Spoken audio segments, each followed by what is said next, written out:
也那新北有一个20多岁姓林的查甫人涉嫌以小性剥削案，检方是指挥警方去抓人，嫌犯尾也是对19楼的徛家摔落来摔死。警方即摆介护敢有过失，搁爱厘清。 接到人落楼的消息，海区警力出动刷来救护车嘛到啊！现场一个查甫人倒伫人行道失去性命迹象，送医急救了后，也是救无倒来。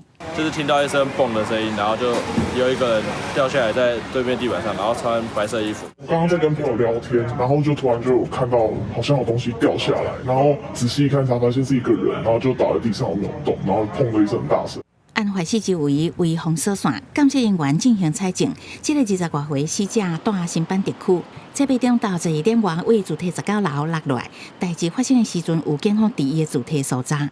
到林姓嫌犯的住居所，那在林父的陪同下执行了一个搜索的一个勤务，但是呢，这个林姓嫌犯却趁隙从19楼的高楼跳楼。原来有检方伫指挥为刑事局通市刑大到台南市刑大拢派出警力，好亲像伫侦办一件偷袭色情网站的案件，锁定4人的死者，牵涉到以小性剥削，即届诈收查票甲区票展开7步行动。 嫌犯讲要去便所爬窗仔跳楼落来，是想要逃走无适宜落来，还是要自杀？有待进一步调查。